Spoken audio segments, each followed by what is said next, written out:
prêt. La parole est maintenant à Catherine Quéré pour le groupe SRC. Vous aviez visé juste et atteint votre cible. Merci, Monsieur le Président. Monsieur le Ministre, Monsieur le rapporteur, il n'est plus à démontrer la place et le rôle de la chasse dans les politiques rurales et environnementales. Nous pouvons même affirmer que la chasse est un atout de la ruralité. C'est une activité démocratique et populaire qui garantit un réel brassage social pour une bonne gestion des ressources naturelles et qu'elle joue un rôle sur la préservation de la biodiversité pour faire de la ruralité un espace de qualité. C'est l'esprit de ce texte. Pour moi, la chasse fait partie de la culture de nos terroirs. Cela dit, après 6 lois traitant de la chasse en 12 ans, il me semble qu'il serait temps de clore cette période plutôt productive sur le plan législatif.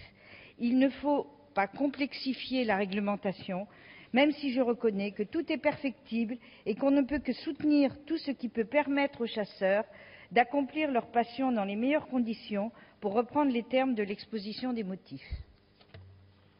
Nous devons désormais parvenir à stabiliser utilement le dispositif réglementaire qui encadre cette activité pratiquée par plus de 1,3 million de personnes dans notre pays.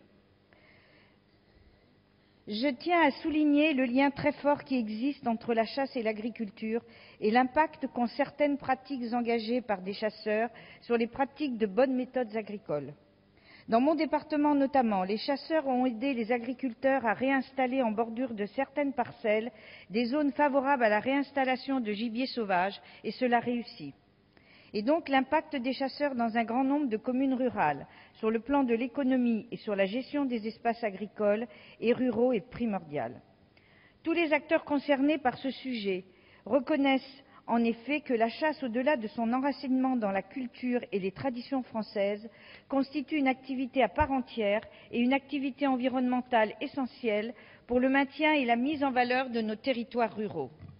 Je tiens à souligner le caractère pragmatique de ce texte qui vise avant tout à achever la modernisation du droit de chasse, à faciliter sa pratique et à entériner un juste équilibre entre les différents usagers de la nature après des années de polémique. Bien sûr, la vie n'est pas un long fleuve tranquille et la question des dégâts de gibier aux récoltes agricoles constitue encore un problème souvent récurrent sur nos territoires depuis quelques années. Les dispositions contenues dans le présent texte à ce sujet me paraissent constituer une véritable avancée.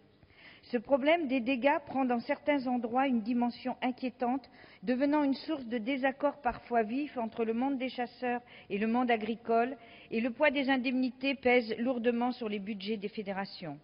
Les modifications législatives sur ce sujet étaient nécessaires. L'article 6 du texte a retenu mon attention. Il vise à assouplir, certainement pour des raisons économiques, les contraintes qui pèsent sur la pratique de la chasse en enclos ou chasse commerciale. Je pense qu'il y aurait lieu de réfléchir aux pratiques de ces chasses.